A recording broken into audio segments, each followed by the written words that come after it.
سوال وہی عرض ہے آپ سے چند صاحب،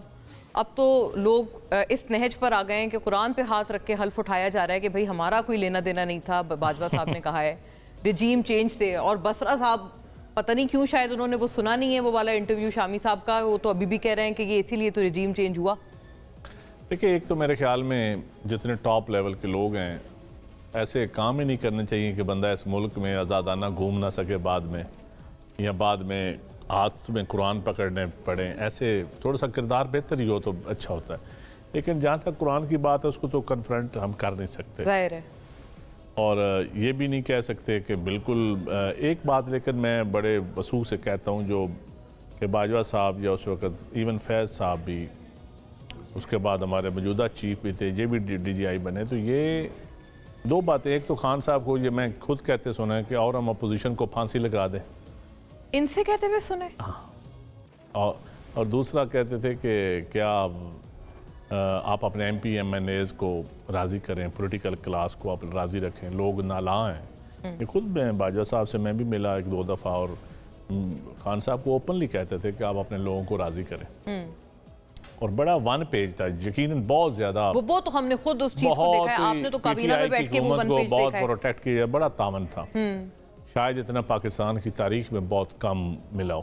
ابھی بھی نہیں مل رہا، کیونکہ ابھی بھی دوسری طرف سے کہتے ہیں کہ شہباز صاحب اس لیول پہ نہیں ہوتا جتنا وہ تھا، اتنا آج تک میں نے کبھی نہیں دیکھا، کبھی بھی نہیں دیکھا، اچھا ہے یہ تو لیکن بہت بڑی سٹیٹمنٹ ہے آپ کی، لیکن میں سمجھتا ہوں کہ الٹیمیٹلی ہمیں سیاست کی جو پولرائزیشن ہے، جو شدت ہے، جو نفرتیں ہیں، ان کو ختم کرنا پڑے گا، بالکل کوئی شک نہیں، اور خواہ اسٹیبلشمنٹ کے ساتھ ہوں، خواہ آپس میں ہوں، ہمارے سیاستدانوں کے آپس کے معاملات ہوں، کیونکہ اب جو خان صاحب کے بیانات جیل سے جو آ رہے ہیں، ان بیانات سے شدت بڑھتی جا رہی ہے، اور ان بیانات سے کوئی ماحول ٹھیک ہوتا نظر نہیں آ رہا، یہ پولیٹیکل، میں تو ان کے ساتھ بھی تھا تو میں ان کو کہتا تھا، نہیں وہ کہتے ہیں تو آپ بھی سچی بات ہے، لیکن المیہ یہ ہے کہ پی ٹی آئی کے بڑے کم لوگ ہیں جو اوپنلی وہ بات جو پبلک میں بیٹھ کے یا دوستوں میں بیٹھ کے کرتے ہیں، وہ قیادت کے سامنے جا کے وہ بات کریں، خان صاحب کے سامنے الگ بات نہیں کرتے، وہ بات نہیں کرتے، دیکھیں ہم آپس میں بیٹھتے ہیں، اسی لیے شاید آپ کے ساتھ وہ جو تھوڑی ان کی پھر ناراضگی شروع ہو گئی، میری ان سے کوئی ناراضگی نہیں تھی، ذاتی طور پہ کوئی ناراضگی نہیں تھی، مجھے ان سے کوئی گلہ نہیں تھا، لیکن میرا تو اپنا ایک سٹینڈ تھا جو ہزارہ والے ایشو پہ، اور ان کو اچھا لگتا تھا یا ان کو برا لگتا تھا، نہیں میری بات اوپنلی بولنے کا موقع دیتے تھے، سنتے تھے بات، سچی بات ہے، اس معاملے میں کوئی گلہ نہیں تھا، لیکن جہاں تک تعلق ہے اب سیاست میں جو شدت آئی ہے، یا عدل کا نظام جو ہمارا ملک میں عدل کا نہ ہونا، اس کو ہم جسٹیفائی نہیں کر سکتے ان چیزوں کو، اس کو پھر پہلے بھی ہم وکٹمائزیشن کہتے رہے، نیب کے ذریعے، ایف آئی اے کے ذریعے، نارکوٹکس کے ذریعے، اور اب بھی جب چیزیں فری اینڈ فیئر نہیں ہوں گی، عوام کو جو نظر آنی چاہیے، انصاف ہوتا ہوا نظر آنا چاہیے، ہاں، جب انصاف ہوتا ہوا نظر آئے تو میں کہتا ہوں پھر استحکام آئے گا۔ آپ ابھی بھی یہ کہہ رہے ہیں کہ ان کے ساتھ بھی جو ہو رہا ہے وہ اسی کی کڑی ہے، میں سمجھتا ہوں کہ یہ اب دیکھیں نا جو پارلیمان میں ہوا ہے، آصفہ بی بی جب ہوت اٹھا رہی تھی اور جو آوازیں کسی گئیں، جو یہ کبھی ایسا نہیں ہوا کہ انڈیویجول کسی اوتھ ٹیکنگ سرمنی پہ کبھی آوازیں یہ کیا ان کی سیاست ہے، پھر پریزیڈنٹ کے خطاب کے اوپر ٹھیک ہے آپ ڈکٹیٹرشپ کے خلاف تو دیکھا تھا، یا اسٹیبلشمنٹ کا کوئی صدر ہو تو اس کے خلاف، جب الیکٹڈ ایک پریزیڈنٹ ہے آپ کا جس نے اپنی پارز پارلیمان کو دی ہیں، پارلیمان کو مضبوط کیا ہے،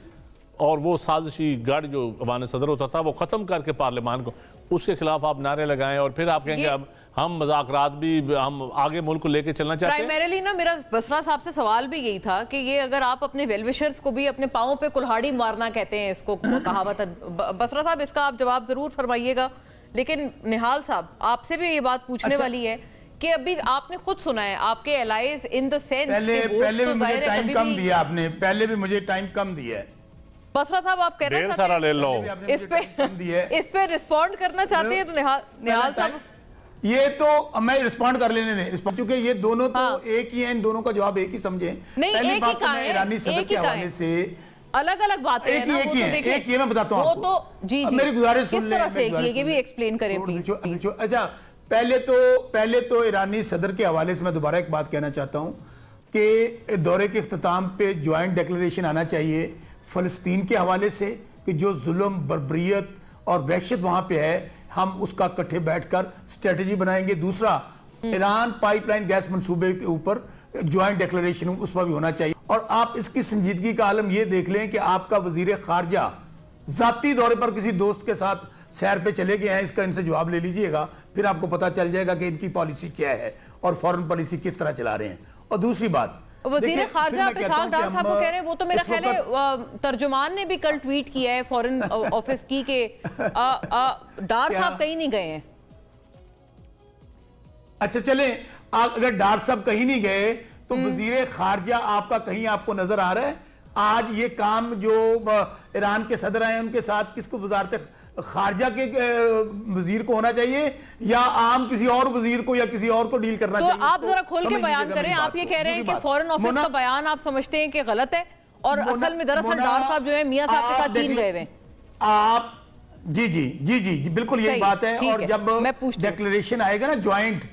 جو دونوں باتیں میں نے کہی ہیں, اگر ان دونوں میں یہ ایران پائپ لائن گیس منصوبہ پاکستان والا اور یہ فلسطین کے حوالے سے ہو تو پھر ہم دوبارہ پروگرام کریں گے. اچھا دوسری بات دیکھیں, اس وقت باتیں کرنے کو تو آپ جتنی مرضی کر لیں, اس وقت پاکستان میں مارشاء اللہ سے بھی بدترین حالات ہیں. مارشاء اللہ میں بھی میں نے اتنا کبھی آج ججز, صحافی, سیاسی کارکن, آپ کے انسانی حقوق کہاں چلے گئے؟ اس وقت ہر آدمی غیر محفوظ ہے. نہیں, آپ بسرا صاحب اس بات کا پلیز پن پوائنٹڈ جواب فرمائیے. میں نے آپ سے پہلے بھی عرض کیا ہے, ابھی وہی بات چند صاحب نے بھی دہرائی ہے. آپ نے آصفہ بھٹو, مطلب برا لگتا ہے نا کہ ایک وہ ینگ پارلیمنٹیرین پہلی دفعہ پارلیمنٹ آئی ہے, اگر مجھے موقع دے دیں موقع, اس کا جواب میں نے سے پہلے بھی پوچھا تھا نا آپ سے, آپ سے جواب نہیں ملا, اس لیے کہہ رہی ہوں. صدر زرداری کے اسپیچ میں بھی آپ نے یہی سب کیا. میں نا آج 76 سال ہو گئے ہیں پاکستان میں, آمریت ڈائریکٹ یا انڈائریکٹ پاکستان میں ہے نا. چلے ہم آپ تانا دے رہے ہیں, آج کیا ہو رہا ہے؟ آج تو پاکستان میں نہ کوئی الیکشن ہے, نہ کوئی سیاسی جماعت ہے, نہ یہ عوام کے نمائندے ہیں. آج ان کو جس طرح اسٹیبلشمنٹ نے جتوایا ہے, ان سے چاند صاحب سے کہیں, یہ دونوں قرآن پاک پہ حلف دیتے ہیں اس بات کا کہ انہوں نے اللہ نبی کے ناموں کے نیچے کھڑے ہو کر جھوٹے حلف نہیں اٹھائے ہیں. ان سے پوچھ لیں کون جیتا ہوا ہے یہاں پہ. اگر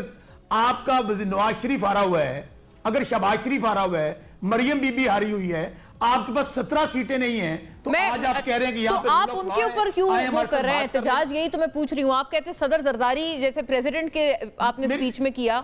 آپ نے آصفہ کی سپیچ میں ان کی ووٹ ٹیکنگ کے دوران کیا, وہ تو آپ کے ویل وشر تھے نا, وہ تو آپ کو کہہ رہے تھے آپ آئیں, اگر آپ ہمارے ساتھ بات کرنے کو تیار ہیں حکومت بنا لیں. آ کے بدقسمتی